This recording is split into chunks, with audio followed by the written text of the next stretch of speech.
Hola, buenas tardes, bienvenidos a los encuentros digitales del Grupo Multimedia de Comunicación La Cerca. Esta tarde vamos a adentrarnos en un tema muy de actualidad, pero que no es de ahora.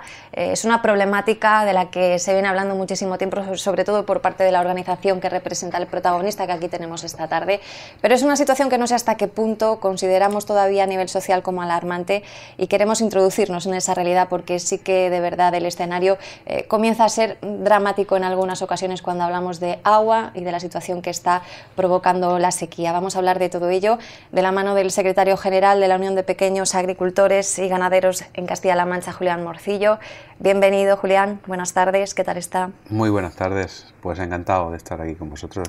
Encantado de que haya aparecido la lluvia, pero qué fugaz y con qué poquita fuerza, ¿verdad? Bueno, pues la verdad es que esa sensación, ¿no? Esta noche, por ejemplo, lloviendo o ver el campo mojado, pues ya alegra, alegra una situación que es dramática, que evidentemente esta lluvia no resuelve, va a venir muy bien para poder hacer la sementera, que estábamos todos pendientes, pero se necesita que llueva y que llueva mucho este invierno, porque si no la situación que podemos tener este año va a ser muy complicada. Llevamos 3 años de sequía, este es el cuarto, con una situación crítica, no solo en Castilla-La Mancha, yo creo que en toda España, que eso todavía hace que el problema pues cobre otra dimensión.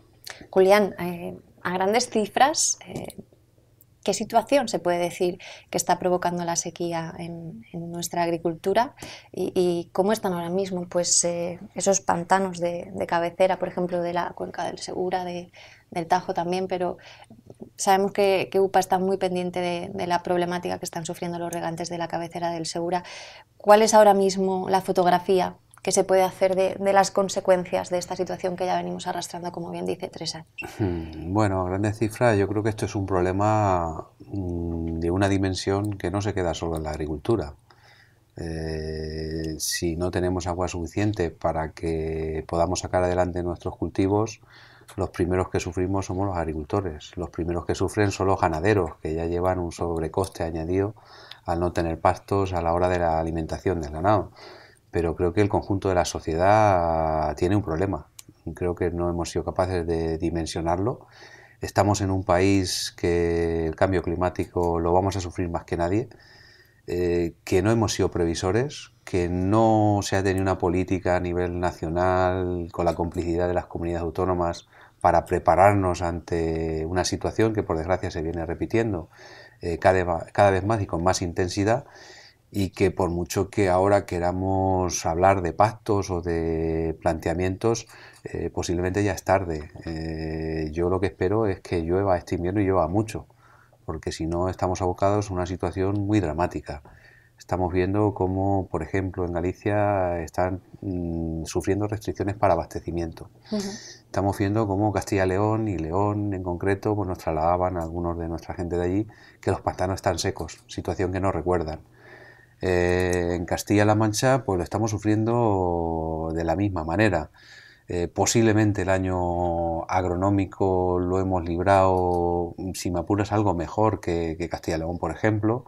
La cosecha de cereales fue corta, pero la cosecha de viñedo ha sido más corta, pero están compensando los precios, y no se ha expresado con toda su crudeza, pero evidentemente otro año no lo podemos aguantar. No lo pueden aguantar la superficie de secano, evidentemente, no lo pueden aguantar los ganaderos, pero tampoco los recursos hídricos, lo que hace referencia al regadío, que son necesarios, pues podemos tener también problemas. Estamos viendo los pantanos, algunos de ellos están secos, en la cuenca del Segura. Algunos de ellos ya se han planteado prohibición de riego. Estamos hablando, por ejemplo, en la zona de Ciudad Real. Estamos viendo los pantanos de cabecera, que es imposible de ahí ya sacar agua porque no la hay. Y luego otro recurso que para nosotros es fundamental, que son los recursos subterráneos. Recursos subterráneos que al día de hoy, pues creo que se están comportando medianamente bien. Hay que recordar que de las algo más de 500.000 hectáreas que tenemos de regadío, pues 410.000 vienen de estos recursos subterráneos, y que bueno, pues de momento nos están garantizando pues la supervivencia. Es cierto que hay encima de la mesa planteamientos para reducir las dotaciones de riego también de los recursos subterráneos para este año, pero como bien digo, vamos a ver, todavía si llueve este invierno y llueve bien, creo que se podría resolver el problema. Si no lo hace, tampoco vemos que haya un planteamiento que salve la situación. Va a ser una situación muy dramática. Ha dicho y ha dicho bien que hemos llegado tarde, que no hemos sido previsores y también que no hemos llegado a ser conscientes de la dimensión del problema. Como sociedad, ¿en qué estamos fallando a la hora de poner toda la atención o la suficiente ante una problemática de estas dimensiones? Como sociedad, me haces una pregunta muy profunda, ¿no? ¿Estamos fallando a todos los niveles? Pues seguramente sí. ¿No somos conscientes del valor que tiene el agua? Pues seguramente sí. Lo estamos viendo, ¿no? A la hora de defender nuestros recursos hídricos como región, que a veces nos sentimos un poco defraudados o faltos de apoyo de la sociedad, cómplice, no sabemos posiblemente lo que nos jugamos. Nosotros lo vemos desde un sector que por desgracia está muy vinculado al agua. La agricultura en Castilla-La Mancha consume el 91% del agua que se utiliza en esta región. La agricultura depende muchísimo hoy en día para ser competitiva del agua, y cuando vemos las limitaciones al propio acceso, ya no a la limitación en cuanto a recursos, sino a poder acceder a ella, tenemos limitaciones los que somos o estamos regando, pero hay muchísimos agricultores que su problema no es que tienen que reducir, es que son de secano y no tienen la opción de acceder al agua. Cuando estamos en una región que por recursos que generamos podrían ser atendidas todas esas demandas. No nos lo hemos planteado, no lo hemos planificado y diría más, no lo hemos defendido tampoco como región. Por lo tanto, sí, es cierto que quizá no somos conscientes del valor que tiene el agua. Agricultura, agua, y en una región como la nuestra, la economía de la región depende muchísimo del agua.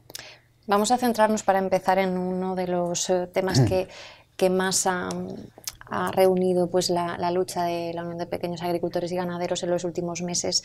Ya viene en tiempo pues anunciando la problemática creciente que se venía con el tema del Segura y sobre todo afectando a esos regantes de la cabecera que hablamos de unos 3.500 regantes de la provincia de Albacete, de más de 30 municipios que están en todo ese entorno.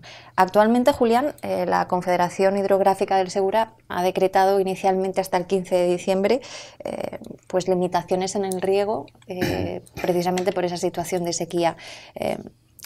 Explican que el recorte es casi del 39% para esos regadíos que se declararon antes de 1933 y que llega hasta casi el 50% en algunos casos a los que se declararon después de ese año. Situaciones límite, hablamos de capacidades al 5 al 6% en los pantanos de cabecera como puedan ser la Fuensanta o el Talavera, y cuando en general la cuenca del Segura está en torno al 13%. ¿Esto palía algo? ¿Puede ser pues un remiendo temporal?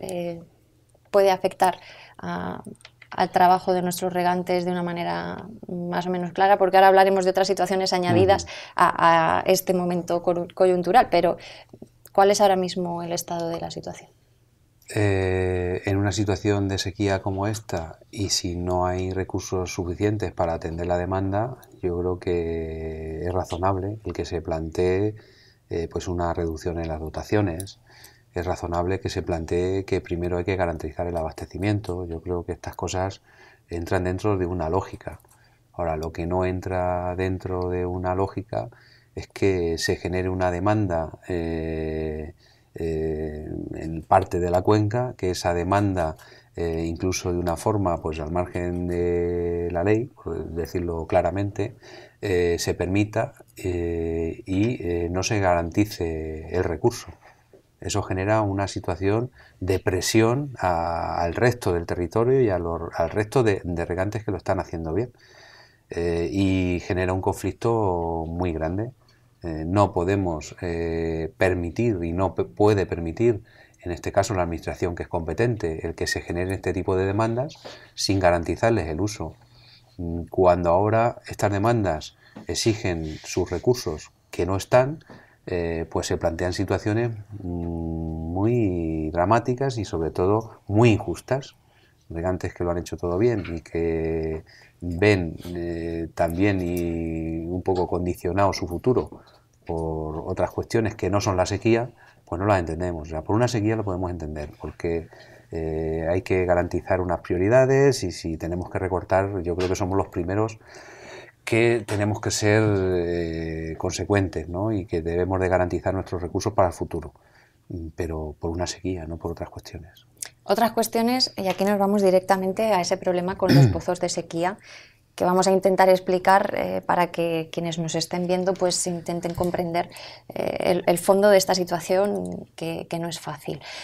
Nos centramos en el día 8 de septiembre y en ese Consejo de Ministros que aprueba la apertura de pozos de sequía para trasvasar agua a Murcia. Según en todo momento, por razones de abastecimiento humano. Desde el Gobierno decían eso. Si bien pues esa plataforma de regantes de la cabecera del Segura, ustedes desde la UPA, incluso desde el propio Gobierno de Castilla-La Mancha, pusieron en duda desde el primer momento ese argumento del abastecimiento humano y señalaban pues esa utilización para el riego en la zona de Murcia. En cualquier caso, estamos hablando de que, por ejemplo, ese acuífero Mingo Gil Villarones, del que se surte de agua a estos pozos de sequía, conecta con el otro de los acuíferos, que es el Molar, que está declarado sobreexplotado. Entonces se viene a dar una situación pues un poco surrealista, que es que de un acuífero en malas condiciones se acaba de alguna manera extrayendo agua y limitando para los regantes de la cabecera, que siguen sin ver la manera de encontrar ese recurso que ellos también están precisando. ¿Qué ha pasado hasta la fecha? Sabemos que el Gobierno regional intentó de alguna manera frenar aquel primer anuncio y alargando ese tiempo de la campaña contra incendios hasta el 31 de octubre pudo cerrar esos 4 pozos que se habían abierto en un principio, pero pasada esa fecha, ahora mismo, ¿cuál es la situación, Julián, con todo este tema? Bueno, es complicado explicarlo rápido, ¿no? Porque el tema lleva su miga. En primer lugar, hay una demanda de los regantes de la cabecera donde solicitan, y lo llevan solicitando mucho tiempo, una serie de recursos que son necesarios pues para el mantenimiento de cultivos leñosos, almendro, viñedo, que hoy no tienen acceso al agua. Y esa demanda pues está sistemáticamente no atendiendo. Hay un plan de cuenca que plantea una reducción de las concesiones y las autorizaciones que hoy tienen esos regantes, las que hoy están utilizando, una reducción que para nosotros no está justificada, por eso hemos planteado el apoyo a la plataforma de regantes y usuarios de la cabecera del Segura en su recurso al plan de cuenca. Una situación que de llevarse a final a la práctica significa reducir cerca de 1/3 las concesiones de agua subterránea que tenemos en esa zona. Estamos hablando de la zona donde realmente tenemos actividad agrícola y donde viven 32 municipios de la comarca. Y en ese contexto es donde se nos plantea, y nosotros ya estábamos muy pendientes, porque al final la ley se le da la vuelta para buscar la solución que políticamente interesa, sí, ¿no? Y estábamos muy pendientes de la apertura de estos pozos de sequía. Ya a principios de año, ante un intento o ante lo que era un proyecto que se hacía a propuesta de varias comunidades de regantes que tienen sus derechos en el trasvase, ni siquiera son regantes de la cuenca del Segura, pues planteaban el derivar 11,65 hectómetros del Mingo Gil Villarones para riego, directamente para riego. Presentamos alegaciones, las presentamos en la fase del informe de impacto ambiental, que lo querían además tramitar por la vía simplificada, y llega un momento en que la propia Secretaría de Estado de Medio Ambiente, Gobierno de España, les dice que ese informe no se puede tramitar por la vía simplificada, que hay afecciones graves al acuífero, que de un acuífero que tiene una disponibilidad de 4,53 no puede plantear sacar más del doble. Y bueno, a nosotros esto nos tranquiliza en el sentido que si la Secretaría de Estado de Medio Ambiente ha dicho que hay afecciones graves y que por lo tanto casi no tiene sentido esa obra, pues nos quedamos tranquilos. Estamos hablando de que eso se publica, hay 2 expedientes, al final lo dividen, en vez de 11 se llevan a 9,9 para saltarse un poco este tipo de normativa. Bueno, pero el día 6 de julio, creo recordar, pues se publican estos informes de la Secretaría de Estado en el Boletín Oficial del Estado. Precisamente, y qué casualidad, que el día 17 de julio, esto no lo sabíamos, o sea, nosotros reaccionamos a lo que tú decías, el 8 de septiembre toma en razón de la obra de emergencia, de la puesta en marcha de los pozos de Ellín. Entonces, cuando nosotros somos conscientes de que lo que temíamos, pues prácticamente estaba hecho. O sea, que una toma en razón, es decir, tienen ustedes 1.200.000 euros para poner en marcha los pozos.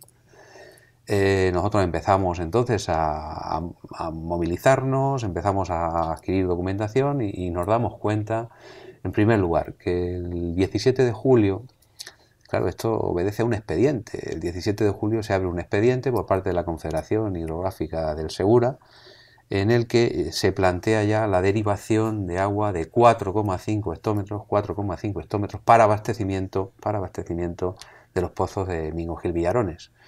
Claro, este es un expediente que es una modificación del anterior o es un expediente nuevo. Si es un expediente nuevo, cualquier expediente administrativo necesita un mínimo de comunicaciones. No se ha comunicado a la Junta de Comunidades, no se ha comunicado al Ayuntamiento de Ellín, no se ha comunicado a las partes interesadas, como pueden ser los agricultores, como pueden ser los regantes. Pedimos explicaciones de ese procedimiento. No tiene sentido, ¿no?, que el 8 de septiembre, cuando está acabando el año hidrológico, en una cuenca, que es un sistema único de explotación, porque así lo han querido que sea, donde todas las aguas van a un mismo recipiente y de ahí se sacan todos los usos. En una cuenca con un sistema único de explotación hay un orden de prioridades y ahora estamos hablando de eso, que hay que garantizar. O sea, el abastecimiento a la población es lo primero que hay que garantizar. Y usted me dice el 8 de septiembre que el abastecimiento a la población no está garantizado y que ahora con el último pozo, el de Ellín, el día 8 de septiembre, con eso va a garantizar el abastecimiento a la población, pues usted ha hecho una gestión negligente.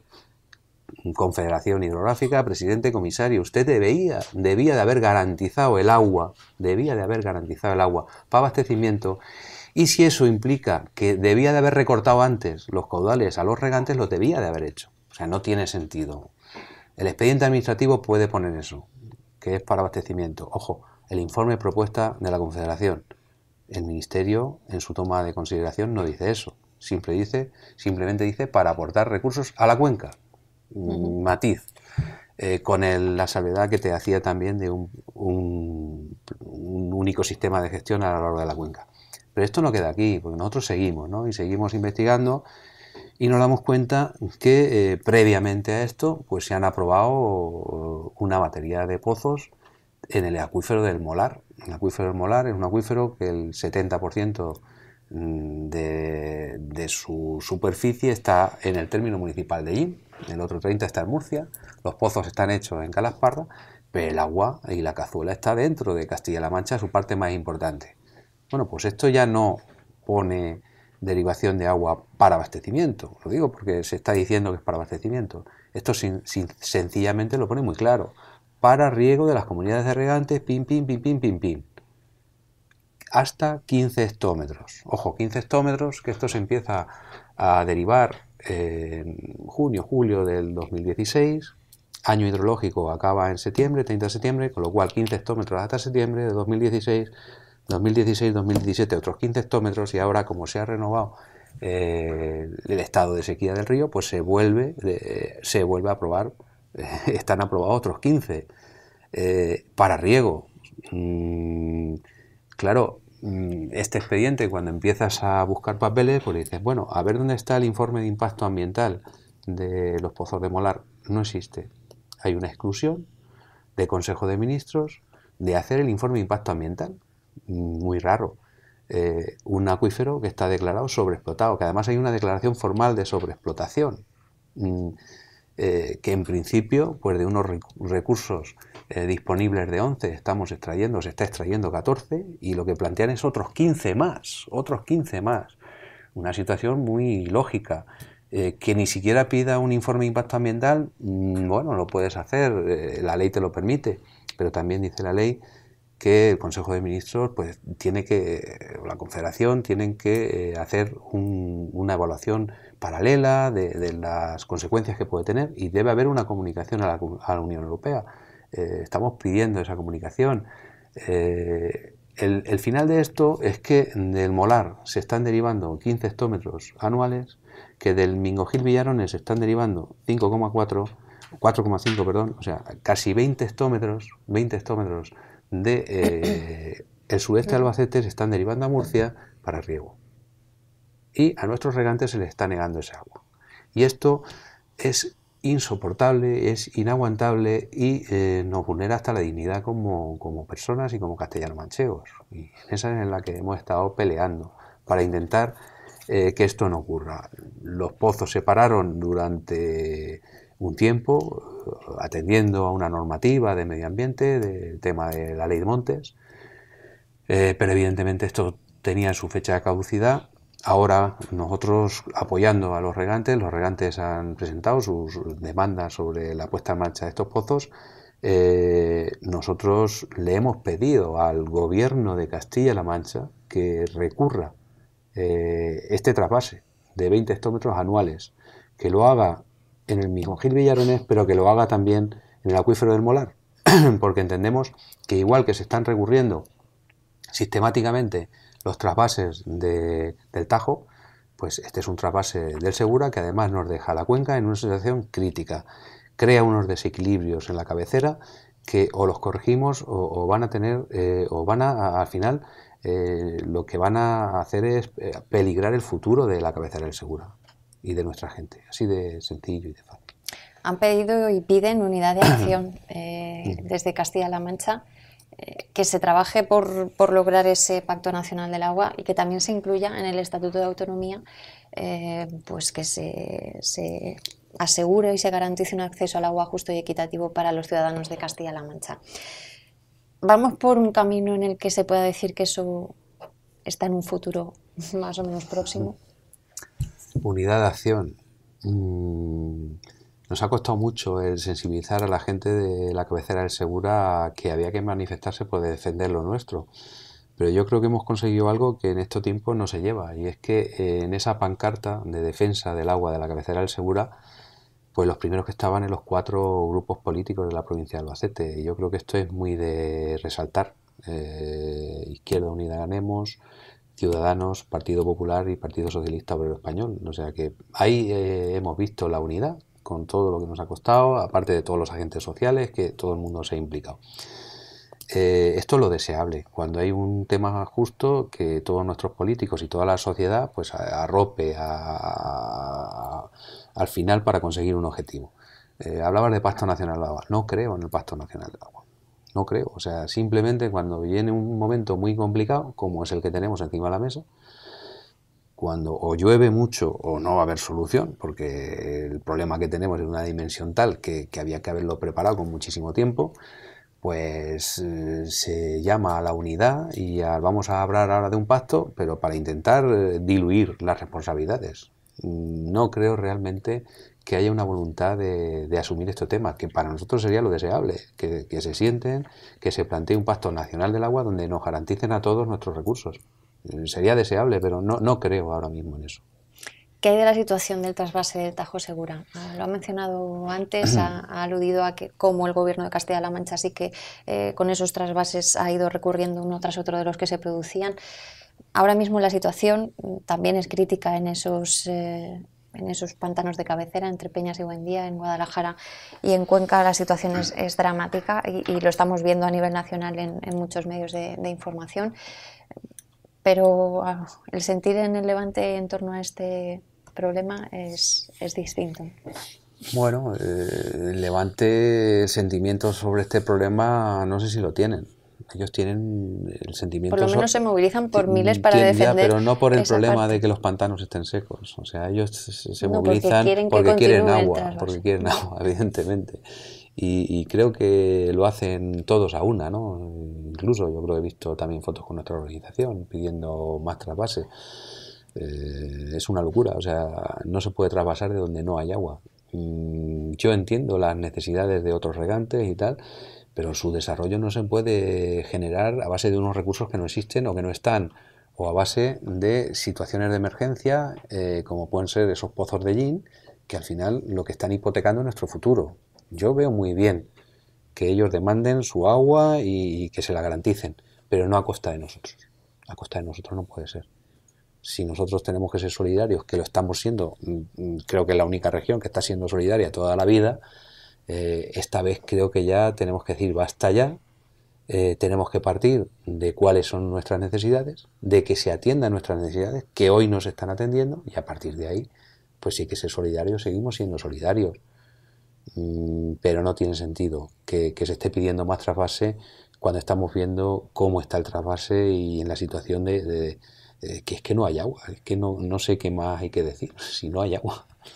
¿Qué alternativas hay, Julián, para poner un cierto foco de esperanza al terminar la conversación? ¿Qué perspectivas de solución se pueden poner sobre la mesa? ¿Qué usos responsables del agua por parte de todos, no solo de los regantes, se pueden plantear? Y están ya quizá algunos en marcha, pero otros deberían ponerse en camino también. No son fáciles, ¿no? Yo creo que también que si hubieran sido fáciles ya se hubieran resuelto. Está el agua de la desalación, está el ir a almacenar más agua, plantear algunas obras hidráulicas más importantes, no lo sé, todo esto evidentemente se nos sale de la dimensión que deben de tener. Yo creo que para Castilla-La Mancha ni siquiera tenemos que ir ahí. Yo creo que hay que valorar los datos que tenemos de recursos en nuestra región. Nuestra región genera en la serie larga algo más de 9.000 hectómetros anuales que se generan aquí, que pueden ser utilizados. En la serie corta podemos estar por encima de los 6.000 hectómetros de recursos que se generan en nuestra tierra y que estamos utilizando 2.500 a lo sumo. O sea, hay margen, hay margen. Vamos a hacer estudios, vamos a elaborar un plan serio, vamos a hacer un análisis riguroso de nuestros acuíferos. De las 500.000 hectáreas que tenemos, 410.000 se están nutriendo de nuestros acuíferos y he dicho antes que se están comportando bien. Vamos a hacer estudios de verdad en nuestros acuíferos. Hemos recurrido, en este caso el Segura, con los regantes, apoyándolo a los regantes que han planteado recursos, pero hemos recurrido también, y esta vez nos hemos personado en el recurso que se ha planteado en la cuenca del Guadiana. Y nos hemos planteado estos dos recursos porque creemos que la situación de los planes de cuenca no refleja la realidad de los acuíferos, que hay posibilidades de esos acuíferos, siempre con una explotación sostenible, que no saquemos más agua de la que realmente se genera, pero creo que tendríamos recursos suficientes en Castilla-La Mancha para atender todas nuestras necesidades. No tendríamos que ir a soluciones externas. Y muchos podrán pensar, si existen la posibilidad de hacer este tipo de estudios, hace 2-3 meses precisamente Greenpeace presentaba en Toledo uno de los informes en el que claramente y detalladamente documentaba que, por ejemplo, la cuenca del Segura era totalmente autosuficiente, que no precisaba de ningún trasvase del Tajo y que esa posibilidad de las aguas subterráneas era importante y habría que tenerla en cuenta. Entonces muchos pensarán en su casa. Si existe esa posibilidad de que los que entienden de esto hagan informes y pongan sobre la mesa soluciones, ¿por qué luego en la realidad todo eso no se plasma de una manera real? ¿Quién está detrás de la elaboración? Debería de ser más fácil, de esto? ¿no? Sí, debería de ser muy fácil, que los expertos se pongan, diseñen, miren, comprueben y saquen los resultados. Pero la realidad es que no se hace así. Es bastante más complicado. O sea, el hidrogeólogo en el que se ha basado el informe de Greenpeace hoy tiene un expediente disciplinario en la Confederación. Sí, porque además es miembro de la Confederación Hidrográfica del Segura. Claro, hoy tiene un expediente disciplinario, ¿no? No sé, hay muchos intereses, aparte de que se busque y se saque a flote la realidad, ¿no? Nosotros lo hemos dicho sin tapujos, o sea, en la cuenca del Segura, el plan de cuenca tiene una intencionalidad muy clara, reducir los consumos que tenemos en cabecera para tener más agua disponible en otro sitio. Y creo que incluso algún recurso, los tribunales de la plataforma de regantes, hace alusión a algunos temas técnicos.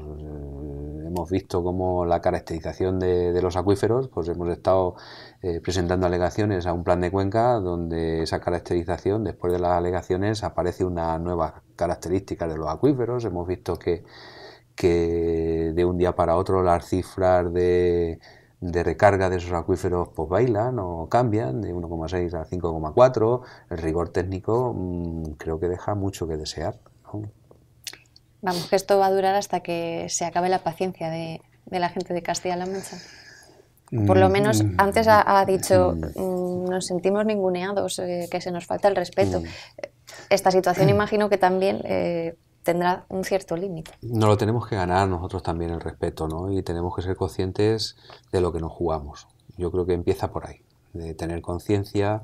Es más complicado en Castilla-La Mancha quizá que en Murcia. En Murcia lo tienen claro, llega el agua, llegue donde llegue o no tienen solución. Aquí tenemos 7 cuencas, los intereses a veces contrapuestos dentro incluso de la misma cuenca, en zonas diferentes de la región, es más complejo, no tenemos una cultura de defender el agua, nos cuesta más. Creo que debemos hacer una conciencia muy didáctica de ir explicando, de que todo el mundo conozca. Nos ha servido muchísimo esta campaña que hemos hecho en Ellín, de verdad, en Ellín no, en la comarca, ¿no?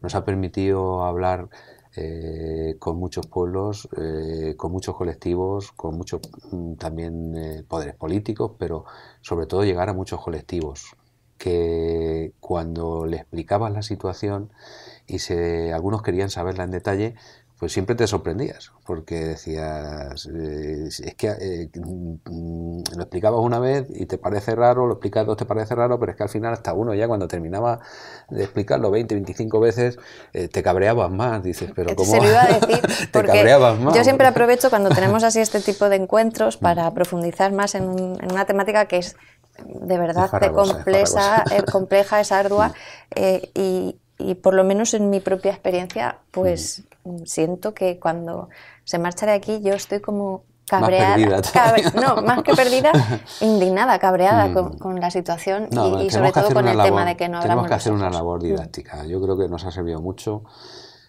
Hemos mantenido muchísimas reuniones con los sindicatos, con los empresarios, con las empresarias, con las amas de casa, con la Federación de Pescadores del Talave, y mucha gente se sorprende al no conocer los datos y la injusticia en la que nosotros creemos que estamos viviendo, ¿no? Esa conciencia de la sociedad es fundamental para defender lo nuestro. Julián, ojalá a ver si entre todos podemos sumar para crear esa conciencia social ante un problema que sin duda hay que poner solución cuanto antes. Un placer, como siempre, que nos explique de esa manera lo más didáctica posible pues el fondo de un asunto tan farragoso pero tan importante como este. Un placer, como siempre. Pues muchas gracias a vosotros. Julián Morcillo, secretario general de la Unión de Pequeños Agricultores y Ganaderos de Castilla-La Mancha, que nos ha ayudado a comprender pues un poco mejor esa profunda problemática muy compleja que tenemos ya arrastrando desde hace mucho tiempo, sobre todo ahí en esa zona de la cabecera del Segura, una situación crítica para unos 3.500 regantes de nuestra provincia y también pues en otros puntos donde el tema del agua está causando estragos, como pueda ser esa cabecera también del Tajo, en Entrepeñas y Buendía. Ya saben que si lo desean pueden pues concretar algo de la información que aquí les podemos ofrecer, visionando con detenimiento la entrevista. Cuídense mucho, volvemos aquí pues muy pronto con nuevos protagonistas. Un abrazo.